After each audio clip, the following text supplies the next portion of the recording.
মানে এত এত আইটেম থাকতো, ওগুলো তো দেওয়া যেত, ওগুলো না দিয়ে খালি জিলাপি দেওয়া হয়। এর মধ্যে যে কি মধু আছে আল্লাহ ভালো জানে। যখন দেখা যাচ্ছে যে বসাটা জিলাপিকে কেন্দ্র করে হচ্ছে, তখনই তো বুঝে আসছে ডাল মে কুছ কালা জরুর। ওরা দাবি করে ওরা নাকি সুন্নি, মানে হলো সুন্নত যে মানে আরবিতে তারাই তো সুন্নি বলে। আরে সুন্নত যে মানে তারাই তো সুন্নি বলে। এটা বোঝার জন্য পিএইচডি গবেষক হওয়া লাগে না, এটা বোঝার জন্য খুব বেশি পড়ালেখা করা লাগে না। এখন যার চেহারায় সুন্নত নাই, যার জামায় সুন্নত নাই, যার জীবনে সুন্নত নাই, এমনকি পয়সা না দিলে যে কোরআনের মাহফিলও আসে না। জানেন না আপনারা? আগে লাগবে এত, পরে লাগবে এত, স্টেজে ঢোকার আগে ক্লিয়ার করতে হবে এত, গাড়ি চালানোর আগে দিতে হবে এত, না হলে গাড়ির চাকাই নাকি ঘুরবে না। মানে টাকা হলো তেল আর কি, বা গ্যাস। এটা আগে যাবে, যাওয়ার পর গাড়িতে ঢুকাবে, তারপর আল্লাহর বান্দার গাড়ির চাকা ঘুরতে থাকবে। আর এসে খুব নবী প্রেম দেখাবে, যাওয়ার সময় বলবে যা বাকি আছে জলদি দিয়ে দে। এটা কেমন সুন্নত হলো রে ভাই, আর এটা কেমন সুন্নি হলো?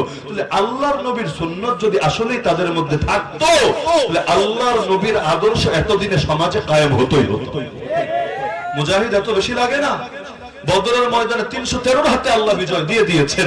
এত 70 লাখ মানুষ যদি আজকে একসঙ্গে ময়দানে ঝাঁপিয়ে পড়ে, এই যে আমাদের পলাতক নেত্রীটি হেলিকপ্টারে করে পালালো, ঢাকায় কত মানুষ ঢুকেছিল সেদিন? 10 কোটি 20 কোটি? এত মানুষ আসবে কোত্থেকে? ঢাকার বাইরের মানুষ যে খুব বেশি গিয়েছে তা না, যাওয়া লাগে নাই, কারণ ঢাকার আশপাশের মানুষই যথেষ্ট হয়ে গিয়েছে। তো কত হবে? ধরেন 50 লাখ, 60 লাখ, 70 লাখ, বেশি থেকে বেশি 1 কোটি ধরলাম। ঢুকলো, আরে ওরা পালানোর জায়গা খুঁজে পেল না, আসমান দিয়ে শুধু ইয়ানাফসি করতে করতে হেলিকপ্টারে করে ভাগলো। এমনকি কাছের লোকদেরকে পর্যন্ত সাথে করে নিয়ে গেল না, বেচারাদেরকে বিপদের মুখে রেখে গেল। অবশেষে এক একজন এক এক লাইনের মুশকিলে পড়ে গেল। কেউ দাড়ি টাড়ি কেটে পালাতে চাইলো সুন্দর করে, কিন্তু তারও আবার আরেকজন ধরিয়ে দিল, আমারে নিবা, একা একা তো থাকবো, এটা তো মেনে নেওয়া যায় না। ধরা যখন খেয়েছি, ওরে নিয়ে খাবো, ওরে নাও, ও তো অমুক দরবেশ আব্বা, ওরে না নিয়ে আমারে নিবা, এটা তো হতে পারে না। আবার দেখা গেল অনেকে এমন পেরেশানিতে পড়েছে যে চেহারা দেখাবে দূরের কথা, মানুষ তার ভেতরে জিনিসপত্রও দেখে ফেলেছে। এতদিন ডিবি অফিসে বসে খুব হুঙ্কার টুঙ্কার ছুটতো, এখন তো টেনশনে পড়েছে, আরে পালাবো কিভাবে? চেহারা তো চেনে, কাপড় খুলে যদি পালাতে চায় লাভ নাই, পোলাপান তার জিনিসের সাইজও জানে। এখন যেখানে পাবে সেখানে মারতে আর জান তো বের করে ফেলবে। এই যে এক মুশকিল হালত যে তৈরি হলো, নেত্রী পালালো কেন? কয়েক লাখ মানুষ একসাথে ঢুকেছে। এবার বুঝেন বাংলাদেশে নাস্তিক কয়টা আছে, বেঈমান কয়টা আছে, নবীকে গালিগালাজ করে এমন লোক কয়টা আছে? এত আশিক রাসূল জিন্দা থাকতে নবীর দুশমন সমাজে কিভাবে আসত থাকে? এত আশিক রাসূল জিন্দা থাকতে আল্লাহর নবীর খেলাফত দুনিয়ার বুকে 100 বছর ধরে না থাকে কিভাবে? তার মানে কোথাও না কোথাও তো ঘাবড়া আছে।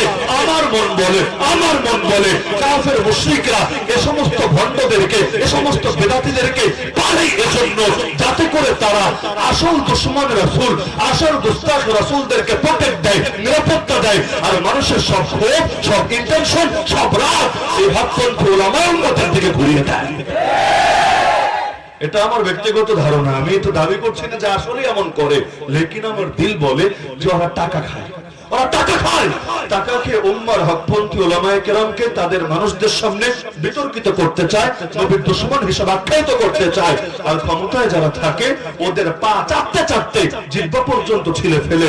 না হলে ব্রাহ্মণবাড়িয়া জন্ম হয়েছে যে কয়টা ভণ্ডের, আমি নাম মুখে আনতে চাচ্ছি না, ওদের নাম মুখে আনলে আমার মুখ কলঙ্কিত হবে, মাইক কলঙ্কিত হবে। যেই কয়েকটা ভণ্ডের জন্ম হয়েছে এই ব্রাহ্মণবাড়িয়ার মাটিতে, ওরা এতকাল পর্যন্ত এই যে আলেম ওলামার দুশমন, নবীর দুশমন, মুক্তাদিরের পা চাটাই চেটেছে না চাটে নাই?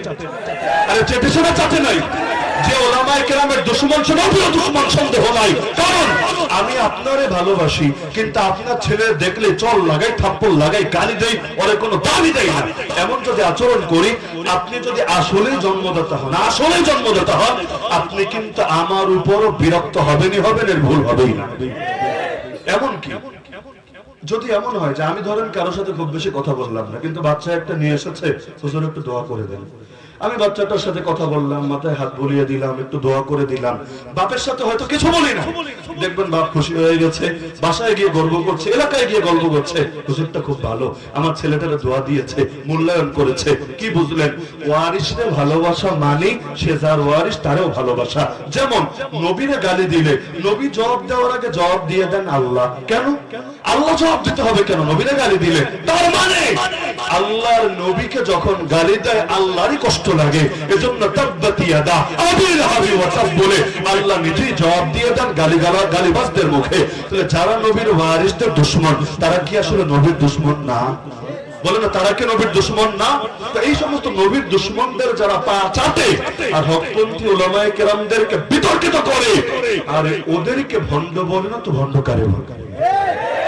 যখন আমাদের হুজুররা জেলে গেল, কতজনে কত কথা বলে করলো। ওই দল তো বললো যারা হলো নবীর দুশমন, তাই ওলিয়া উলিয়ার বদদোয়া লেগেছে।